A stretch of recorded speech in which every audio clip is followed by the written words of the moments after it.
They told me there was nothing left to save. Those 7 words echoed through the marble hallway like the final note of a song no father ever wanted to hear. Richard Ashford stood motionless in the doorway of his son's bedroom, his tailored charcoal suit suddenly feeling heavier than armor.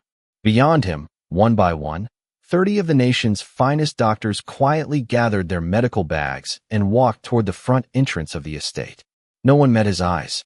No one offered another idea. The polished floor reflected their slow footsteps while the grandfather clock in the foyer marked each passing second with relentless precision.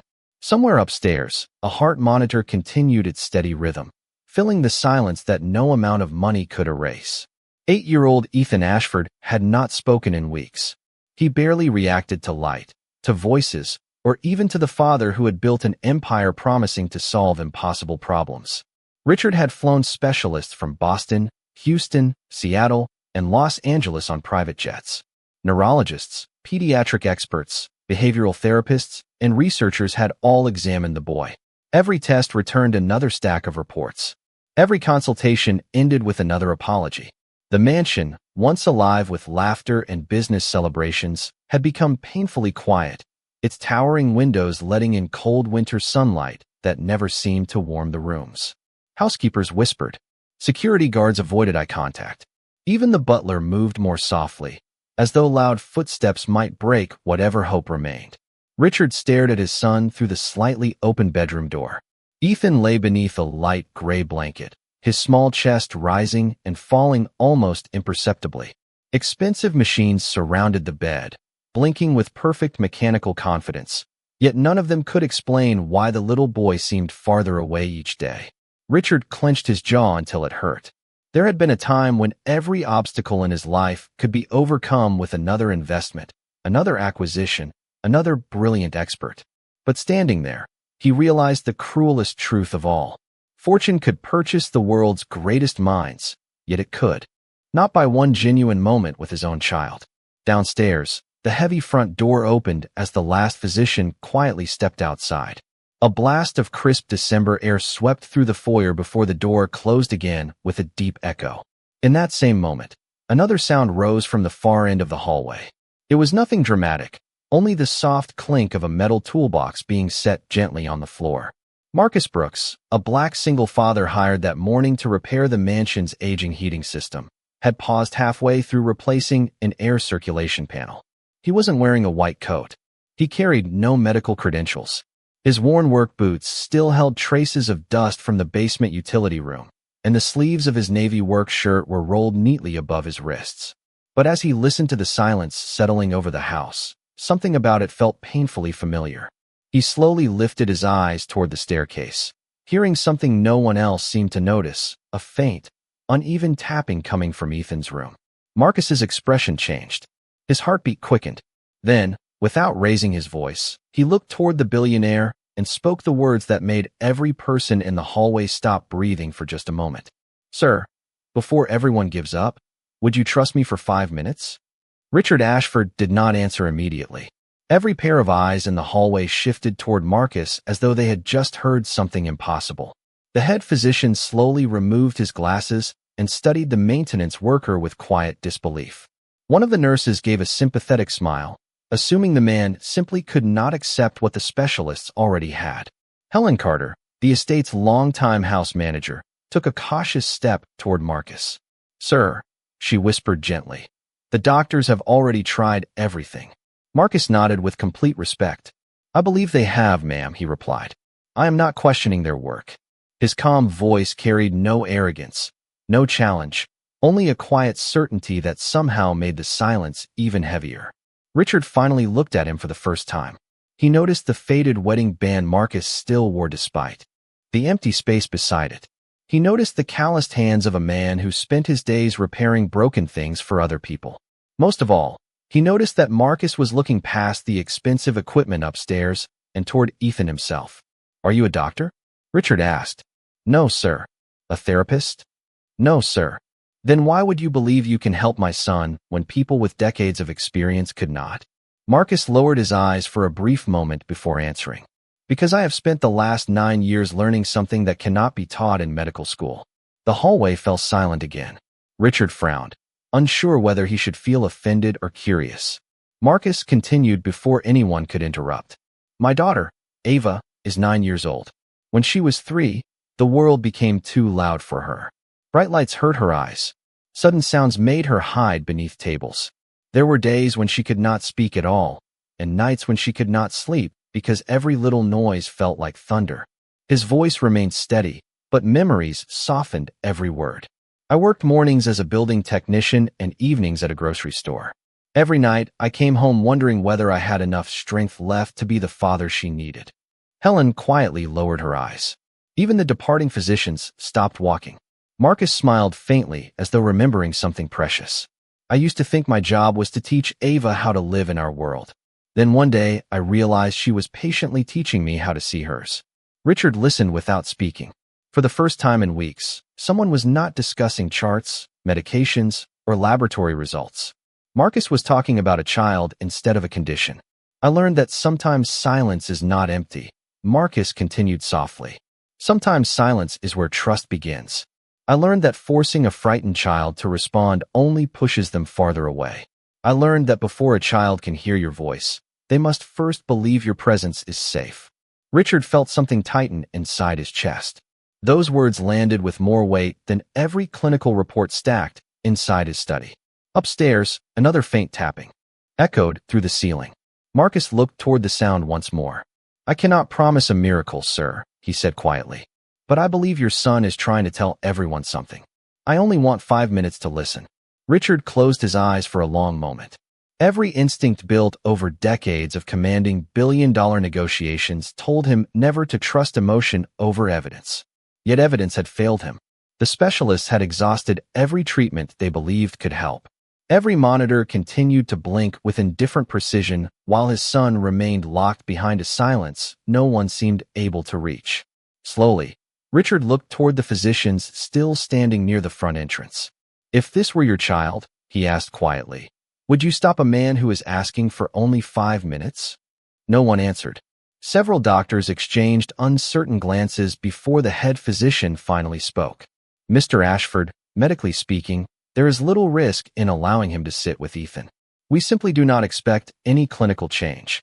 Richard gave a slow nod. Neither do I anymore. The words sounded heavier than anything he had said that day. Helen stepped aside, giving Marcus a clear path toward the staircase. As Marcus picked up his small toolbox, one of the younger security guards instinctively moved to escort him. Marcus smiled politely. Thank you, but I think I need to walk in alone. The guard looked toward Richard, who silently nodded his approval. Marcus climbed the sweeping staircase at an unhurried pace. Every polished wooden step creaked softly beneath his work boots, and with each step he seemed less like a repairman entering a wealthy estate and more like a father walking toward another frightened child. Family portraits lined the hallway upstairs. Richard and Ethan smiled from yacht trips, charity galas, and ski vacations in Aspen. Every photograph captured success, achievement, and perfect moments framed in expensive silver. Yet Marcus noticed something missing. In every picture, Ethan smiled for the camera, but his eyes rarely looked at the person standing beside him. Marcus paused outside the bedroom door. Before entering, he quietly listened. The faint tapping was still there. Tap, pause, tap, tap, another pause. It was not random. It carried a rhythm that reminded him of nights when Ava sat beside her bedroom window, gently tapping her fingers against the wooden frame whenever the world became too overwhelming. Marcus closed his eyes, allowing the familiar sound to settle in his memory. Behind him, Richard remained at the far end of the hallway, unwilling to interfere but unable to walk away. His breathing was shallow. His hands stayed folded tightly together as though holding himself upright through determination alone. Helen stood beside him without speaking. The entire second floor felt suspended in time. Even the heating system had gone quiet while Marcus slowly reached for the bedroom door. He did not push it open immediately. Instead, he removed his heavy work boots and left them neatly outside. He placed his toolbox against the wall without making a sound, rolled down the sleeves of his work shirt to soften every movement, and took one slow breath before stepping inside. The room greeted him with cold white light, the gentle hum of medical equipment, and a little boy staring toward the ceiling as though waiting for someone who had never arrived. Marcus did not speak.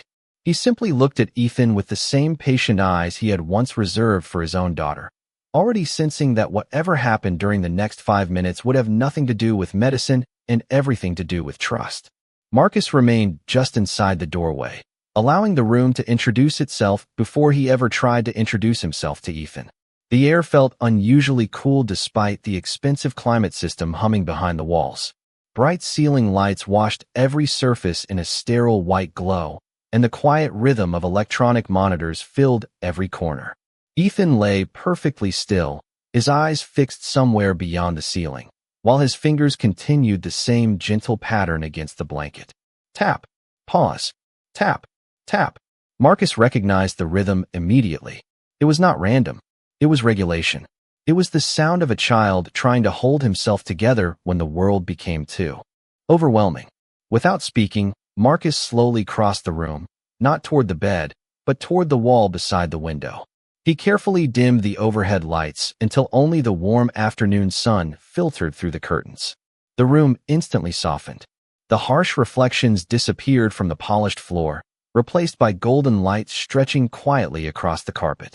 Outside, snow drifted gently over the Ashford estate, muffling the distant sounds of the city. Marcus glanced toward the medical equipment. None of it appeared to require immediate adjustment, but one portable monitor emitted a faint, repetitive tone every few seconds. He looked toward Richard, who was watching silently from the hallway. "May I lower the volume?" Marcus asked respectfully. Richard hesitated only a moment before nodding. Marcus pressed a single button, reducing the sound until it blended naturally into the room instead of dominating it. Ethan's tapping slowed almost imperceptibly. Marcus noticed. So did Helen. Neither said a word. Instead of approaching the bed, Marcus quietly sat on the hardwood floor about 6 feet away. He folded his hands loosely across his knees and lowered his eyes, making himself appear smaller, calmer, less demanding. He knew from years with Ava that frightened children often noticed everything except the things adults desperately wanted them to notice. Seconds passed, then another minute. No conversation, no instructions, no questions asking Ethan to respond. Richard shifted uneasily in the hallway. Every instinct urged him to ask what Marcus was doing, but something about the man's extraordinary patience kept him silent. Marcus listened instead of speaking. He listened to the heating vents, to the soft wind brushing against the windows, to Ethan's careful breathing, and to the gentle rhythm of those small fingertips. Finally, in a voice barely louder than the winter breeze outside, Marcus began humming a simple lullaby. It was the same melody he had sung countless nights while sitting beside Ava's bed after difficult days. There were no words, only a slow, familiar tune carried with quiet warmth instead of performance. Ethan's fingers stopped tapping. The room seemed to stop with them. Richard leaned forward without realizing it. Helen covered her mouth as though afraid even breathing too loudly might disturb whatever was happening. Marcus did not look up. He did not reach for Ethan. He simply continued humming, allowing the silence between each note to become part of the song itself. Then, for the first time in weeks, Ethan slowly turned his head away from the ceiling. His eyes settled on Marcus, not with fear, but with cautious curiosity, as though recognizing something deeply familiar that no machine, no diagnosis, and no expert had ever been able to offer before. Richard could not pull his eyes away from his son. Ethan had not made deliberate eye contact with anyone in nearly a month, yet now his gaze remained fixed on Marcus with quiet curiosity. The room held its breath. No one dared interrupt the fragile connection unfolding before them. Marcus did not celebrate. He had learned long ago that the smallest breakthrough could disappear the moment adults rushed in with excitement. He simply continued humming the gentle melody, never raising his voice, never asking Ethan to do anything at all. The warm sunlight drifted farther across the floor, replacing the sterile brightness that had dominated the room only minutes earlier. Outside the tall windows, snowflakes floated through the pale afternoon sky, each one falling without urgency, as though nature itself understood the value of patience. Ethan blinked once, then again. His breathing, which had been shallow and uneven for days, gradually settled into a slower rhythm. Richard felt hope rising inside him, but it frightened him almost as much as despair had. He had believed too many promises over the past several weeks. He refused to believe another one too quickly. Marcus finally spoke, his voice barely louder than a whisper. You do not have to be afraid anymore, buddy. Nobody here is asking anything from you. Ethan's fingers twitched gently against the blanket. Marcus noticed another detail that everyone else had overlooked. The boy was no longer staring beyond the room. He was carefully studying Marcus's face, watching every movement with remarkable focus. Marcus smiled softly but kept his posture completely relaxed. My little girl used to look at me that way, he said quietly, almost as if he were speaking to himself. She wanted to know whether I would stay, even if she never said a word. Richard felt a lump rise in his throat. He suddenly realized how many times he had entered this room carrying solutions, schedules, consultations, and endless encouragement, yet almost never simple stillness. The expensive machines had always been present. So had the specialists. But perhaps his son had been waiting for something much quieter. A sudden movement caught everyone's attention. Ethan slowly shifted beneath the blanket. It was only a few inches, yet Helen gasped softly because she had not seen him move voluntarily in days. Richard instinctively took one step toward the bed, but Marcus gently lifted one finger without turning around, asking for patience instead of words. Richard stopped immediately. The silence remained unbroken. Another long moment passed before Ethan carefully lowered one foot onto the rug. His movements were hesitant, almost as though he were testing whether the room itself had changed. Marcus remained exactly where he was, giving the boy complete control over every inch of distance between them. Then, with extraordinary caution, Ethan stood. His balance wavered slightly before settling. No alarm sounded. No instructions were given. The little boy simply took one slow step forward. Then another. The soft fabric of his pajamas brushed quietly against the rug as he crossed the room. Richard's eyes filled with tears he no longer tried to hide. Every doctor standing outside the bedroom stared in complete disbelief. Marcus did not move an inch. He simply opened his hands, resting them peacefully on his knees, allowing Ethan to make the final choice entirely on his own. The little boy stopped only inches away, looked into Marcus's eyes for several silent seconds, and then slowly reached forward with both hands, leaving everyone in the room wondering what he was about to do next.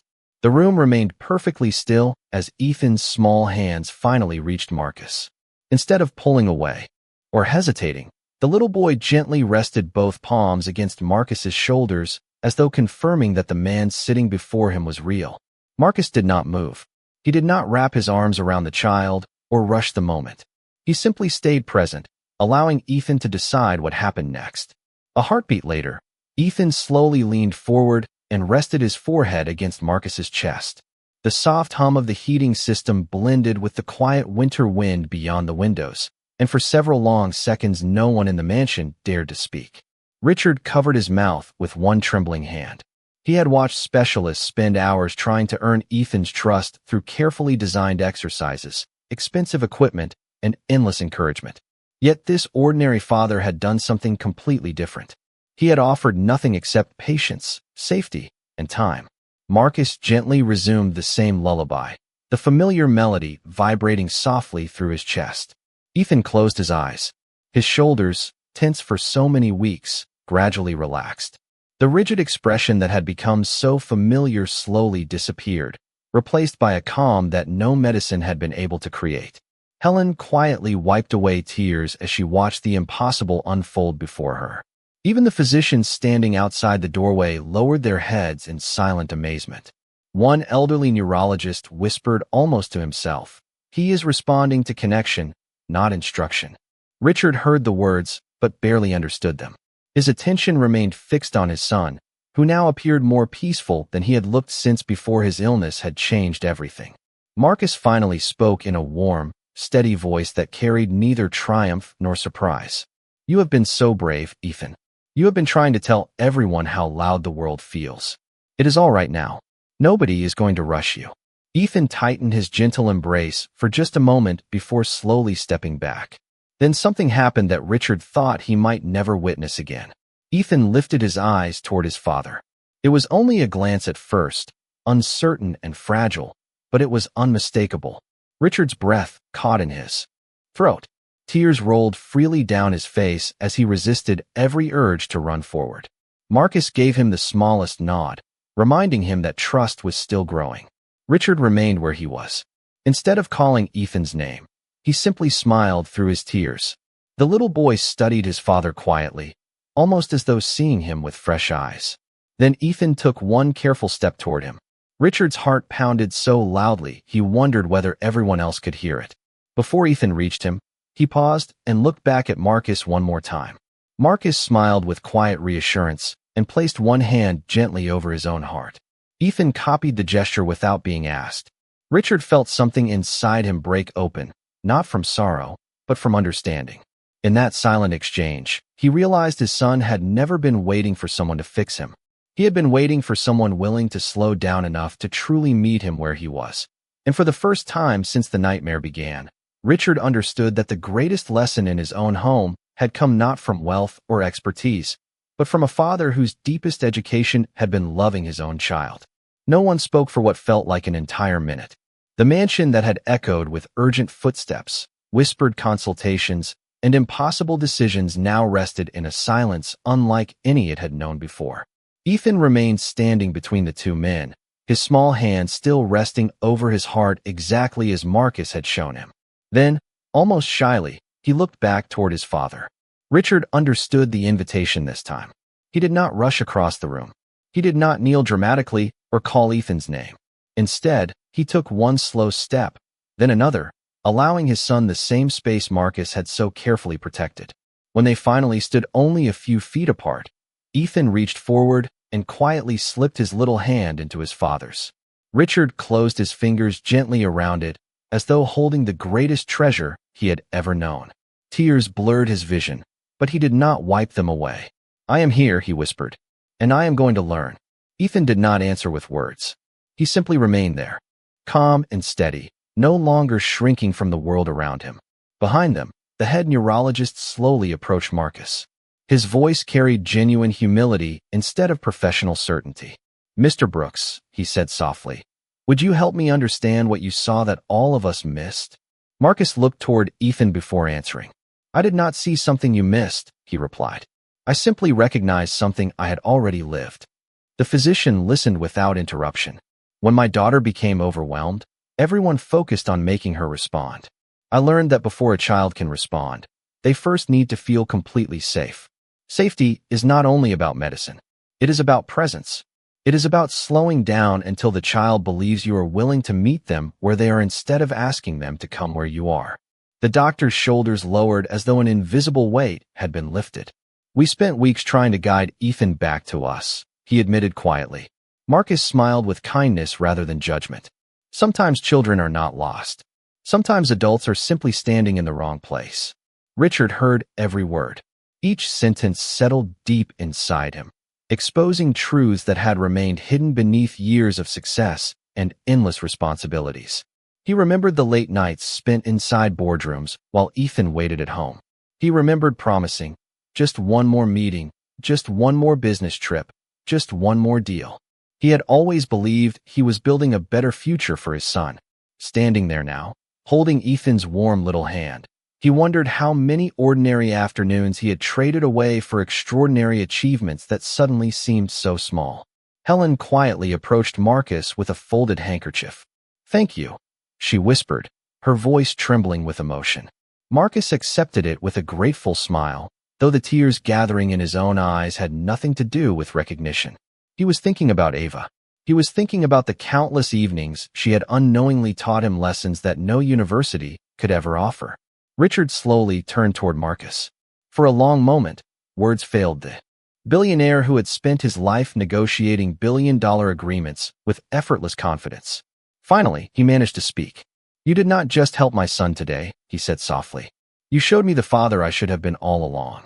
The winter sun had begun to sink behind the snow-covered trees when the last of the medical specialists quietly left the Ashford estate. This time, they did not leave with disappointment. They left with questions.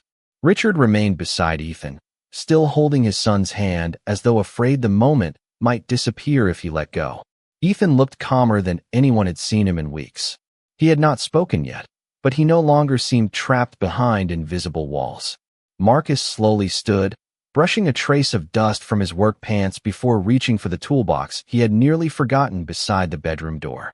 To him, the afternoon had never been about performing a miracle. He had only done what years of loving Ava had taught him to do. Richard turned as Marcus prepared to leave. "Please wait." Marcus stopped. Richard crossed the room until they stood face to face. The billionaire's expression no longer carried authority or distance. It carried humility. "I owe you more than I can ever repay," he said quietly. Marcus shook his head with a gentle smile. "You do not owe me anything, sir. Your son did the hard part. He chose to trust again." Richard lowered his eyes for a moment before speaking again. "Then let me do something for your family. Name any amount. A new house, a scholarship for your daughter, a lifetime salary, whatever you need." Marcus looked out the window where fresh snow continued falling across the peaceful grounds. He thought about the tiny apartment he shared with Ava. He thought about overdue utility bills, secondhand furniture, and long nights balancing two jobs while helping his daughter through difficult moments. He could have accepted everything Richard offered, and no one would have blamed him. Instead, Marcus quietly smiled. "If you truly want to thank me, then help the families who never get invited into rooms like this one." Richard looked puzzled. Marcus continued, "There are thousands of parents raising children who experience the world differently. Many cannot afford specialists. Many work two jobs just to keep food on the table. They do not need luxury.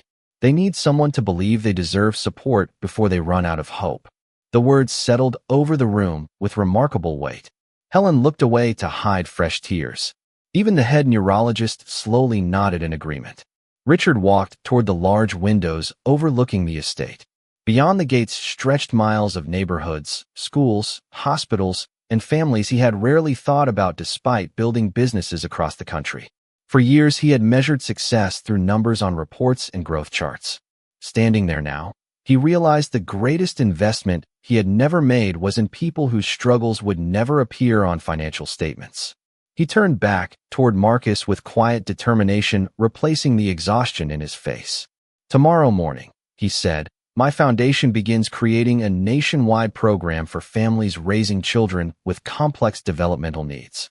Therapy support, parent education, community centers, transportation assistance, whatever they need. Not because it improves my reputation, because it is the right thing to do." Marcus smiled, not with surprise, but with quiet hope. Ethan gently squeezed his father's hand, and Richard understood that the most important promise he had made that day was not the one that would change thousands of lives. It was the silent promise to become fully present for the little boy standing beside him, beginning with the very next sunrise. 1 year later, the first morning light settled gently across the front lawn of the Ashford Family Connection Center, a place that had once existed only as a promise spoken in the quiet of a bedroom filled with uncertainty. Parents arrived carrying diaper bags, backpacks, therapy notebooks, and tired expressions that slowly softened as volunteers greeted them with warm smiles instead of complicated paperwork. Children laughed in sensory rooms filled with natural light, soft colors, and peaceful corners designed to help them feel safe before anyone expected them to participate. Every service inside the building was free. Therapy sessions, family coaching, educational workshops, transportation assistance, and community gatherings all carried the same message on the entrance wall. Every child deserves to be understood before they are expected to understand the world. Richard Ashford stood near the doorway without security surrounding him, dressed simply in a navy sweater and jeans instead of an expensive business suit. Beside him stood Ethan, now smiling more easily, holding a small sketchbook beneath one arm. The little boy still experienced difficult days, but those days no longer defined his life. He had found confidence one quiet step at a time, surrounded by patience instead of pressure. Across the courtyard, Marcus Brooks arrived holding Ava's hand. She walked beside her father with calm confidence, stopping only to watch colorful wind chimes dancing softly beneath the covered entrance. Ethan noticed them immediately. Without anyone encouraging him, he walked toward Ava, opened his sketchbook, and showed her a drawing of two children standing beneath a large oak tree while two fathers watched from a nearby bench. Ava smiled and carefully added a bright yellow sun above the branches with one of her colored pencils before handing the sketchbook back. Neither child needed many words. Richard watched the simple exchange with quiet gratitude. A year earlier, he would have searched for meaning in medical reports and progress charts. Now he understood that healing often revealed itself through moments so ordinary they could easily be overlooked. He walked over to Marcus and extended his hand, but Marcus answered with a warm embrace instead. There were no cameras, no reporters, and no speeches waiting outside the building. None of them needed applause. The greatest victory had already happened in the silence between two fathers who now understood that love grows strongest when it chooses patience over control. As families filled the center with conversation, laughter, and hope, the winter sunlight reflected through the tall windows, covering the lobby in a gentle golden glow. Richard glanced toward the inscription carved into a simple wooden bench near the entrance. It read, "The greatest miracles begin when someone chooses to stay." Marcus smiled as Ava and Ethan disappeared together into the art room, their laughter echoing softly down the hallway. For a long moment, neither father spoke. They simply stood shoulder to shoulder, watching two children walk toward a brighter future, while the morning light quietly reminded everyone inside that kindness had accomplished what power alone never could.